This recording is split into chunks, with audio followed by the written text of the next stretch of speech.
right, so after a week of no UFC card, we're finally back. This week, the UFC goes on the road again. It's not a pay-per-view event. It's a fight night. It's UFC Sao Paulo in Brazil. So they really packed this card full of Brazilian fighters, especially Brazilian male fighters. Do you think we're gonna have? That threw me off for a second when you said Brazilian male fighters. I was like, wait. But then I realized there are a few female divisions. Do you think we're gonna have a setup kind of like last week, where it was like a mostly Muslim winner card? I mean, you went, or not last week, 2 weeks ago.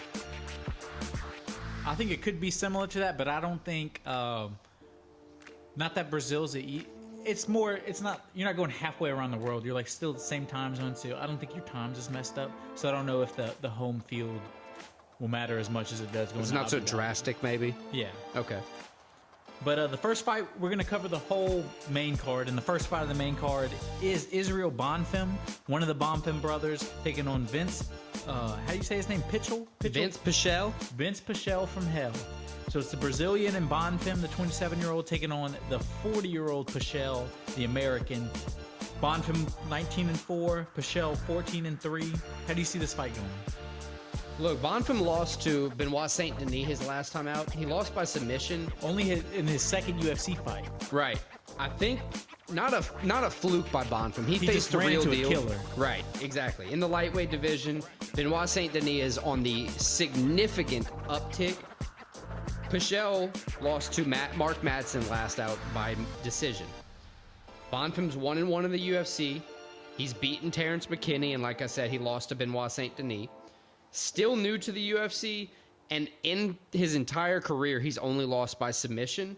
One thing I found, he's only lost by submission, as you said, and Pichel has never won submitted. a fight. He's never won a fight by submission. Right, so I think that's kind of what the UFC is trying to do here. Not give us a matchup to say that Pichel can't win or anything, which I don't think he will win. I think they're trying to build Bonfim. Right, I think it's a smoke up the ass, blowing the smoke for Bonfim to get him up in the cards, get him a few wins under his belt so he can, But Pichel's not easy. He's 7-3 in the UFC, and he's been in there since 2012. So it's not going to be.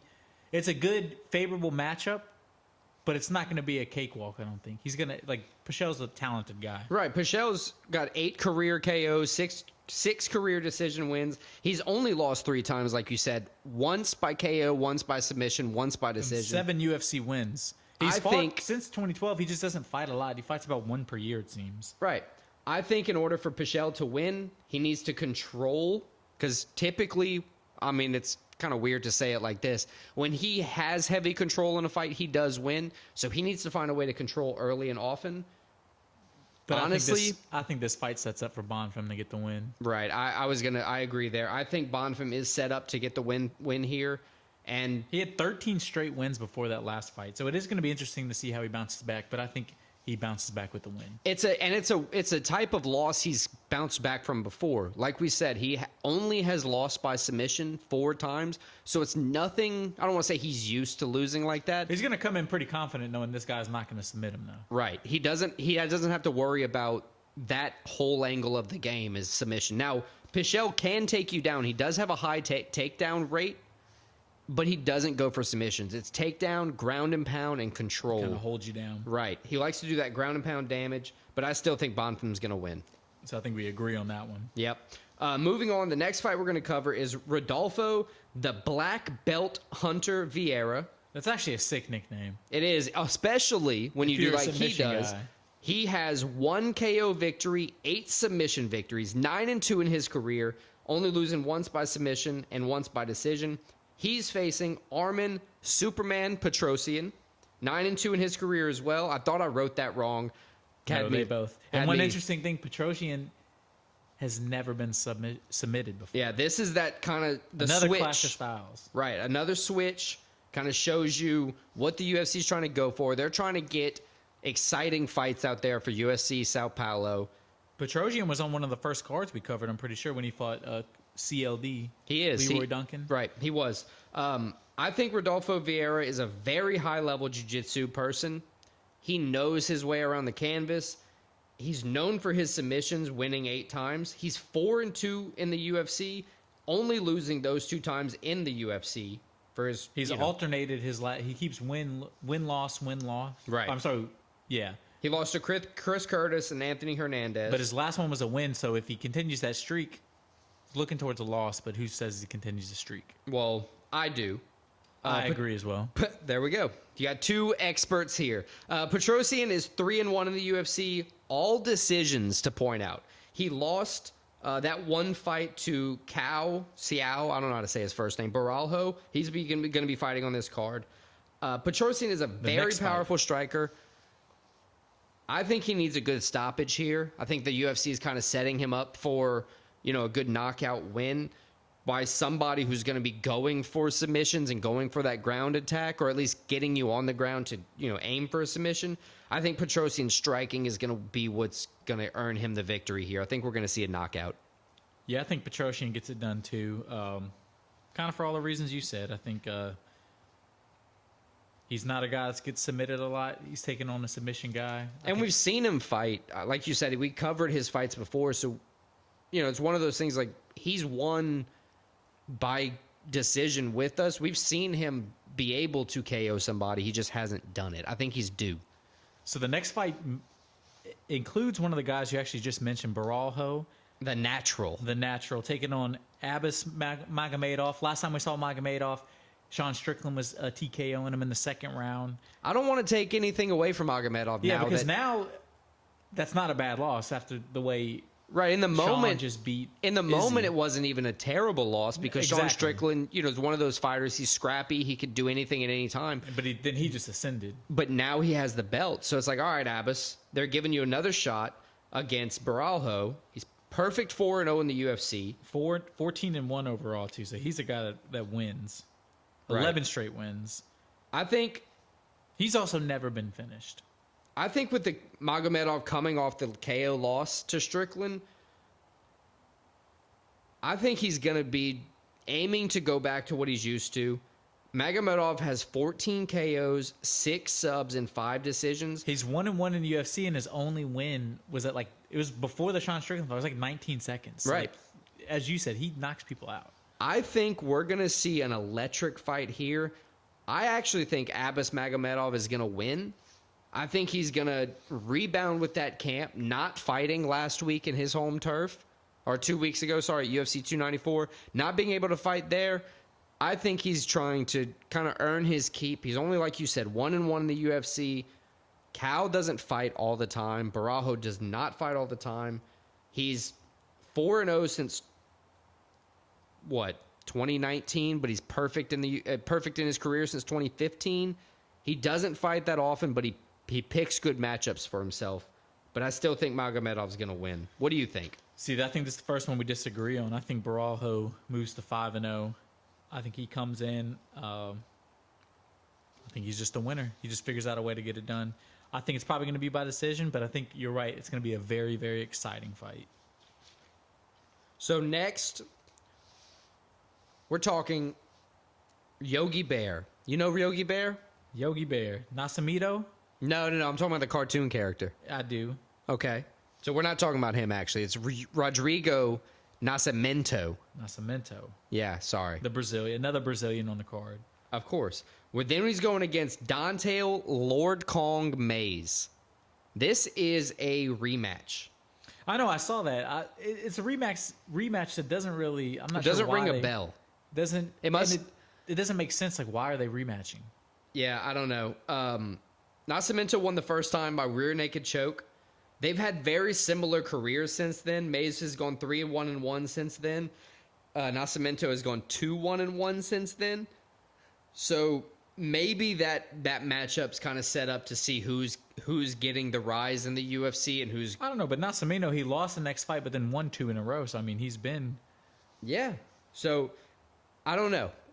It's a confusing matchup. Maybe this was just the next one in the lineup for the heavyweight because neither one's like in a place of contention or like top 15, anything like that. I don't know. Mays is a better striker. Nascimento has a better ground game. It's kind of apparent by their records. Nascimento has 6 sub wins, where Mays has 6 KO wins. So another clash of styles in the heavyweight division. I don't know. What do you think's like the big, thing, like the key factor here? I think it's going to kind of go the same way as the last one, honestly. I think it's going to be Nascimento on the ground. I don't know if he gets the sub again, but I think he figures out a way, gets him on the ground, sub attempts. You have control. to see that, like, number one, that gives confidence to Nascimento. I think third straight win for Nascimento and third straight decision win. Okay. Well, you heard that here first. Next, Gabriel, the older brother to Ishmael Bonfim. Yeah, the second and probably, I don't want to say more talented, but he's actually talented. the younger brother, by the way. He's the younger brother? He's 26. The other Ishmael is 27. So the younger, bigger brother. There we go. He's facing Nicholas Danish Dynamite Dalby. Both are pretty good in their careers. This is going to be a good fight. I really think so. 15-0 undefeated, 2-0 in the UFC. And they're not really giving him an easy guy to fight. Nicholas Dalby, never been finished in the UFC. He's won 3 straight, 5-1-1 in the UFC. So, I mean, he's a guy that wins. He knows how to win at the now at the top, not top level, but like UFC top level. The problem for me with Dalby on this one is really what you just said. He's 5-1-1 in the UFC. It's great that he has the wins, but he has 5 decision wins. I don't think decision wins are bad. Like, it's not a bad thing. It's a bad thing when you're facing somebody like Gabriel Bonfim, who has 15-0 in his career, 3 KOs and 12 subs. He doesn't go to decision. But Dalby doesn't get submitted either.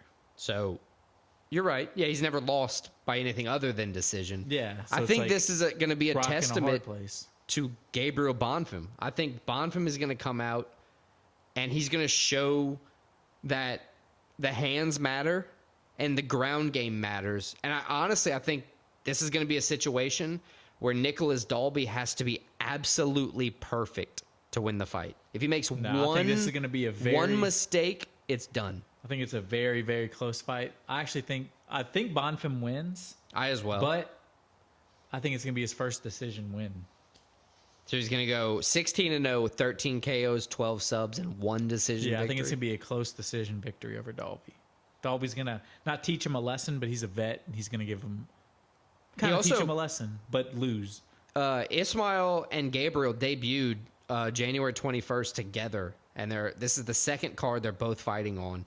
Yeah, they both fought in July. They just didn't fight on the same card in July. So pretty cool that they're able to fight together pretty often. So that was the co-main. Let's move on to the main event. Maybe the most exciting fight too. Almeida. How do you say his first name? Jalton? I listened to Daniel Cormier say it today. Jailton. Almeida. Mahadino versus the Black Beast, Derek Lewis. His balls are hot. It's a guy that career ascending, possible future champ. People have been talking about for a while, taking on Derek Lewis, who he had a great fight his last fight, but before that, his career it seems like he's hit his absolute peak. Yeah, he dropped like 3 in a row before. 3 in a row. 2 guys, way different positions of their career. Almeida 5-0 in the UFC. All of them finishes too. Right. Almeida's 5 wins, 5 finishes. 14 straight wins. Future champ. He can do it on the ground. He can do it with his hands. And he's taking on the guy with the most knockouts in heavyweight history, I believe. 22 knockouts in his career. I mean, crazy.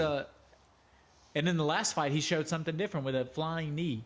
To Rogerio de Lima, it was nuts. Did you see de Lima's quote? His teeth were loose? It was like 2 days later. He's like, my life is horrible right now. My teeth are loose. I can't eat. Yeah, that's pretty wild. Look, another fight. This is a weird one. So I did some looking. Jailton comes in light in the heavyweight division.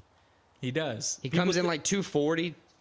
On the scales, like 235, 240. So he walks in probably that in the cage. Like, he's not cutting weight. But he's also an absolute monster. His body composition is different than most heavyweights too. He's jacked. He's built like all muscle. Yeah, he's built like Ngannou. It's crazy. This is an impressive fight for me. It's tough. Almeida, like you said, won 5 out of 5 finishes in the UFC. His most recent fight, I should say, he submitted Rosenstruck. He's been back in heavyweight since last year in 2022. We have Derek Lewis on his first fight in an 8-fight UFC deal. So they're not giving him an easy road. They're making it hard on him, but they're keeping him around, so we're all happy about that. He just KO'd Marcos Rogeros de Lima with that flying knee me and you just talked about. And he was, honestly, he had a six-pack. He was in the best shape we've ever seen Derek Lewis in. If anybody... Almeida always has a six-pack. Almeida's had a six-pack since he was in 3rd grade, I'm sure. He's also had a full beard since then.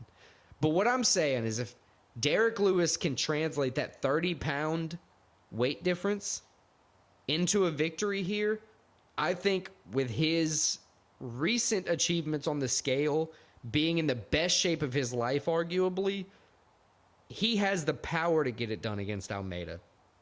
I don't know if that happens, but that's what I'm going to bank on. I think Derek Lewis wins this fight. Another one we disagree on. I think Almeida at home. I think it's going to be an exciting fight in terms of it's going to end quickly. I don't think Almeida's knocking him out. It doesn't matter. Almeida can sub him. I don't think that's happening. I think it is. So you're going to say Almeida by submission? No, I'm saying Almeida by finish very early. First round. Oh, God. All right.